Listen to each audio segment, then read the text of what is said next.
ভাই, অনেক বোন তারা নিজেকে নিয়ে পেরেশানির মধ্যে, অস্থিরতার মধ্যে রয়েছে এবং তারা পরিবার নিয়ে অনেক টেনশনের মধ্যে রয়েছে। তারা তাদের ব্যক্তি জীবন, তারা তাদের সামাজিক জীবন তারা সুন্দর করতে পারে নাই, কারণ সেটার মেডিসিন হলো তাদের ভিতরে আল্লাহ এবং আল্লাহ রসুলের আদর্শ তাকওয়া তাদের ভিতরে নাই। পরিবারের মধ্যে ছেলে মেয়ে নামাজ পড়ে না, বাবা বিদেশে থাকে, আর বউ 24 ঘন্টার মধ্যে 23 ঘন্টা শুধু মানুষের গীবত, শুধু অমুকের এটা হয়েছে, অমুকের সেটা হয়েছে, অমুক ভালো কেন, অমুক খারাপ কেন। 24 ঘন্টার মধ্যে 22-23 ঘন্টা ঘরের মধ্যে গীবত চর্চা হয়, পরনিন্দা চর্চা হয়, ছগলখুরি চর্চা হয়, আপনার বিভিন্ন অশ্লীলতা সিনেমা, আপনার ইউটিউব, ফেসবুক, অশ্লীলতা, বেগানা পুরুষ বেগানা নারীর সাথে 24 ঘন্টা কথা হচ্ছে, 24 ঘন্টা দেখা হচ্ছে, 24 ঘন্টা লেনদেন হচ্ছে, যার কারণে সুখ, শান্তি, রহমত আল্লাহ তাদের থেকে উঠাই দিয়েছেন। জোরে সোরে বলেন নাউজুবিল্লাহ। তাহলে ওই সুখ পরিবারে, ওই শান্তি ফিরিয়ে আনতে হলে নিজের ব্যক্তি জীবনে এবং পারিবারিক জীবনে সেটার কোনো ওষুধ আবিষ্কার হয়েছে? কোনো ওষুধ আবিষ্কার হয় নাই, কিয়ামতেরও আগে হবে না। এটার ওষুধ মেডিসিন একমাত্র কোরআন এবং হাদিসের মধ্যে রয়েছে, আর আল্লাহর প্রিয় নেককার বান্দা যারা তাদের কাছে রয়েছে। জোরে সোরে বলুন সুবহানাল্লাহ। আমার ভাইয়েরা, এই জন্য আল্লাহ রাব্বুল আলামিন বলেছেন, বিসমিল্লাহির রহমানির রহিম, ওয়া মা খালাকতুল জিন্না ওয়াল ইনসা ইল্লা লিয়াবুদুন। জোরে বলুন আল্লাহু আকবার। আল্লাহ পাক বলেন, নিশ্চয় আমি ইনসান জাতি, জিন জাতি, মানুষ এবং জিন সৃষ্টি করলাম। ওই মানুষ এবং জিন জাতি তৈয়ার করার আমি আল্লাহর একটাই উদ্দেশ্য। ও আল্লাহ, সেই উদ্দেশ্যটা কি? আল্লাহ পাক বলেছেন, ইল্লা লিয়াবুদুন। জোরে বলুন আল্লাহু আকবার। আল্লাহ বলেন, মানুষ এবং জিন আমার ইবাদত করবে।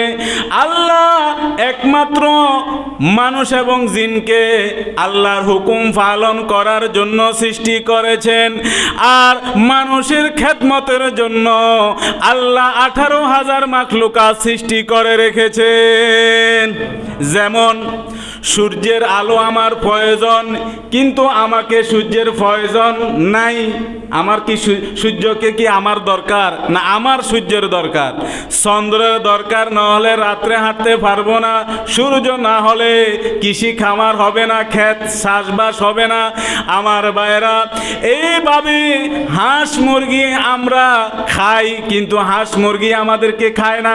যদি এরকম হতো, হাঁস মুরগি যদি বলতো তুমি আমাকে 12 মাস খাইবে, 1 মাস আমি তোমাকে খাবো, কেউ হাঁস মুরগি ফালতো? কেউ ফালতো না। গরু ছাগল আমরা, ওট বকরি মহিষ আমরা বছরে একবার কোরবানি করি, বিভিন্ন অনুষ্ঠানে আমরা জবাই করি। গরু যদি বলতো, ওই গৃহস্থ, তুই আমাকে এত বছর লালন পালন করলি, এবছর তুই আমাকে খা, আগামী বছর তোকে আমি খাবো। গৃহস্থ কইব, তোরেও সালাম, তোর বাপ দাদা সবাইরে সালাম। তাহলে সমস্ত নিয়ামত আল্লাহ আমাদের কল্যাণের জন্য সৃষ্টি করেছেন, আর আমরা ইনসান জাতিকে একমাত্র সৃষ্টি করেছেন আল্লাহর ইবাদত করার জন্য। জোরে সোরে বলুন সুবহানাল্লাহ। সে ইবাদতের মধ্যে আছি। আপনার ঘরে আজকে ফজরের নামাজ কেউ পড়ে নাই, বাবাও পড়ে নাই, মাও পড়ে নাই, বাচ্চারাও ঘুম থেকে উঠে নাই। বেগম সাহেব কি করবে? বেগম সাহেবের ডায়াবেটিস, সকালে উঠতে পারবে না, আবার ঠান্ডা লাগবে, ওই রুটি বানাতে পারবে না, ঘর ঝাড়ু দিতে পারবে না।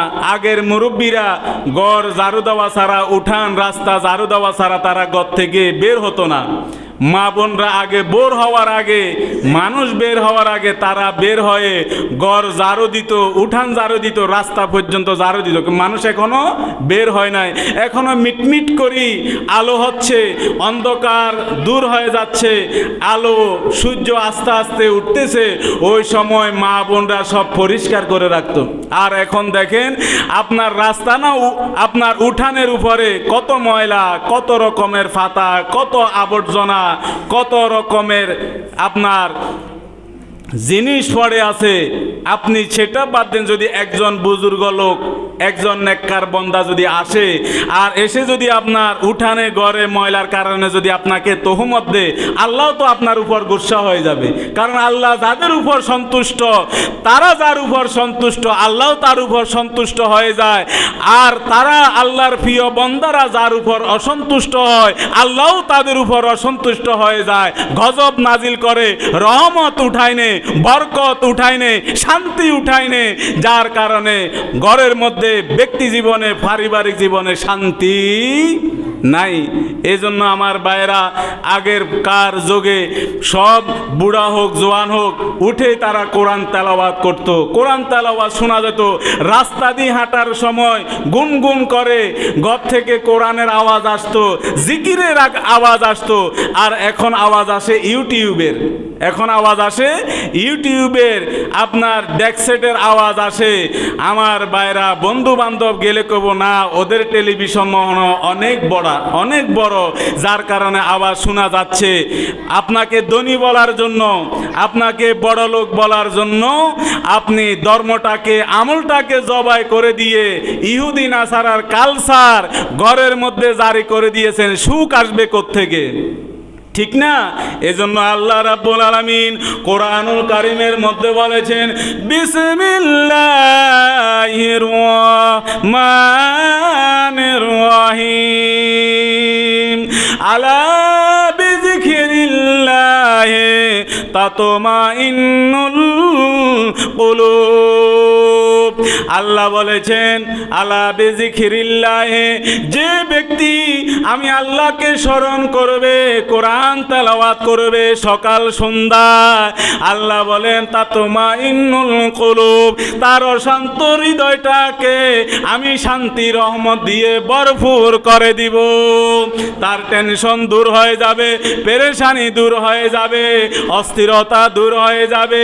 ওই কলবের হৃদয়ের মধ্যে যখন আল্লাহর রহমত শামিল হয়ে যাবে, তার উঠতে বসতে, খেতে, পরিবার জীবন যাপন করতে, রুজি রোজগার করতে তার কাছে ভালো লাগবে।